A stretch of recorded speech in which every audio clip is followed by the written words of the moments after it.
Hey guys, welcome back to Rag HQ. So this video is just going to be an update on what I think could be a very good way of playing Darkrai Vstar. At the time of this recording, we got a couple new cards that have been leaked for Astral Radiance, which should be roughly May this year in 2022. And before I go into the deck, I'm going to go over one card briefly to explain why I think it's good. Enjoy!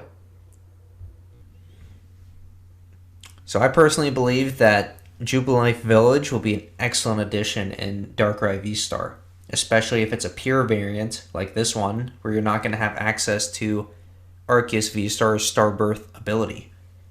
So I think this card would be a lot better than Training Court, because although Training Court could get you technically more value over the course of the entire game, it's very important to have value on the first two turns. I noticed with this Darkrai deck, it is very easy to just unload your hand, whether it's attaching energies, whether it's discarding energies, whether it's just applying Pokemon on the bench, whatever.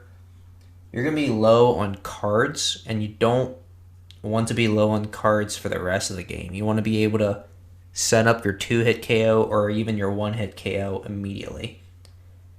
So it really comes down to, do you want a Training Court where you can get one energy specifically from the discard pile over the course of the game, or do you want to be able to just be ready for the following turns?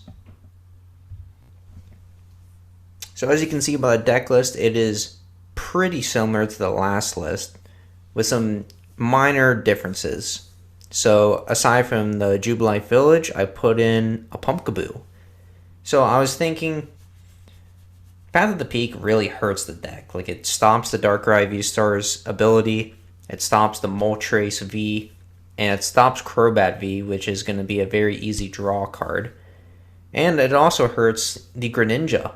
So I was thinking, Jubilife Village is pretty good, and we already have 4 stadiums, so I don't think we really need more stadiums. They're not going to get that much value out of it. So I was thinking, is there anything that would be good with Pumpkaboo? Because we don't want that to be sitting there. That's not the ideal board state we're aiming for. You want to keep in mind we're aiming for roughly 2 Darkrai V-Stars, a Moltres V, probably a Crobat because we're most likely going to use it, the 1 prize Moltres, and the Sparkling Greninja, or Radiant Greninja, or whatever the Greninja is called. So that's 6 Pokemon already. So if we include this Pumpkaboo, we should either adapt the deck in a way that we're not going to need one of those cards in the ideal board state, or a way to get rid of the Pumpkaboo. So after doing some digging, I thought, why not just use Scoop Up Net?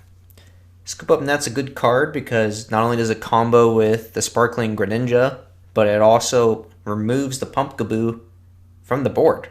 So, I thought, why not give that a try? I think it's a little more influential than the Energy Switch, which is what I got rid of for it. Because Energy Switch and Experience Share, they don't really do the same thing, but they're pretty similar. They just keep the energy on the board. And I think 2 Experience Share is already good enough, so I figured, why not just get rid of the Energy Switch? Now, you could get rid of the Experience Share and keep the Energy Switch. It's really up to you. I don't think there's a big difference. But the reason we're putting the Scoop Up Net in now is because in the previous build, it only really worked with the Greninja, and if that is ever prized, then your Scoop Up Nets are dead.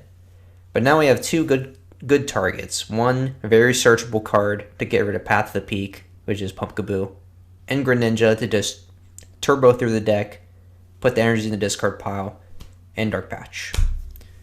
So I don't think, if you're playing a pure Darkrai V-Star deck, that you're going to do too much deviation from this build. I really thought about a few cards that were coming out in Astral Radiance, such as Roxanne, but that's going to require 2 KOs in this deck, and I figured let's just get a little more aggressive since this is already an aggressive deck. You could have done, I think it's called Wait and See Turbo? I think that's what it's called. It's the item that you can attach an energy from the deck when you go second and it's your first turn. Now, I personally don't like that only because it's not searchable in this deck, so it's kind of a hit and miss. I'm not saying you shouldn't play it. I think you could definitely try it, but I personally don't want to try it. I'd rather be a little more flexible. But that's up to you. That's personal preference. So now we're going to move on to the matchups. So I really thought about Darkrai Vstar's matchups against the current meta, as well as any decks that could come in as rogue or tier 2 decks. Not a lot has changed in my personal opinion, so I'll leave a link in the description below leading back to the previous Darkrai Vstar deck. But I will go over a new variant that came up recently, and I'm pretty sure it's no surprise what it's going to be about. So I'm going to briefly go over Arceus VSTAR. Now, I'm lumping all of the Arceus VSTAR variants that we currently know as of the March 14th meta.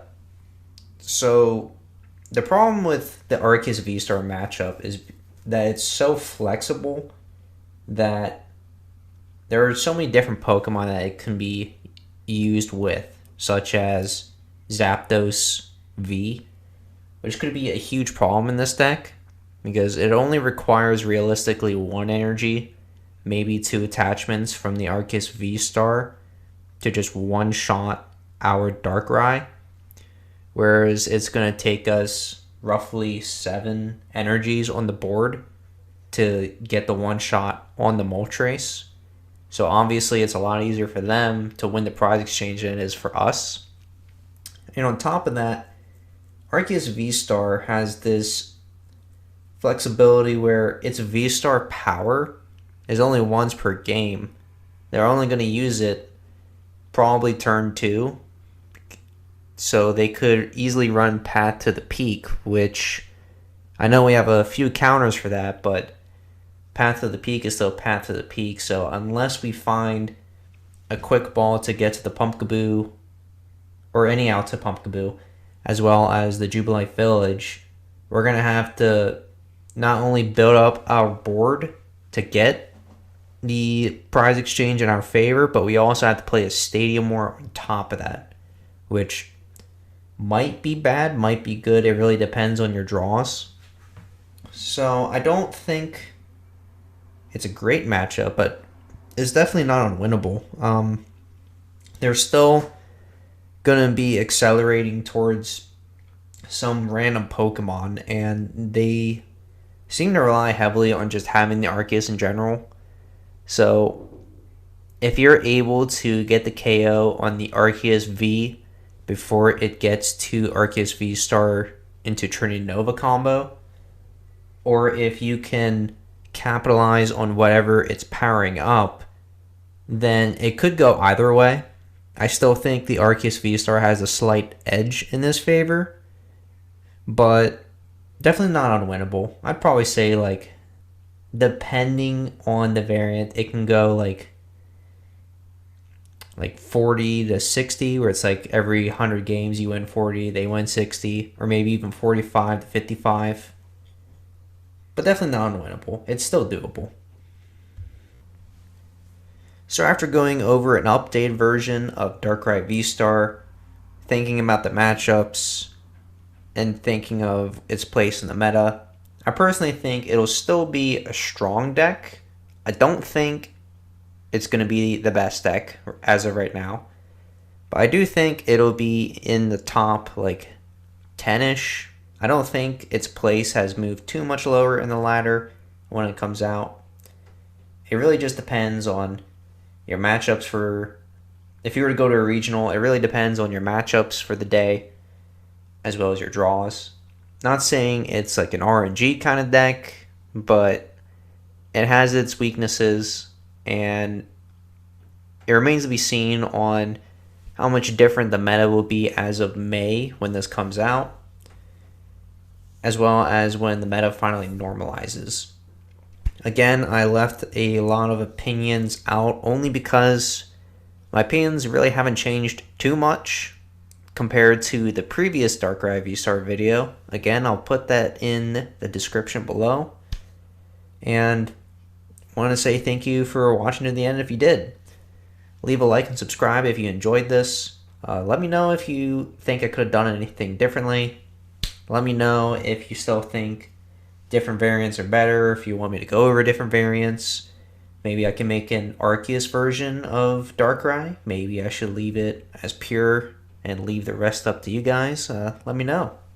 Alright, see you later.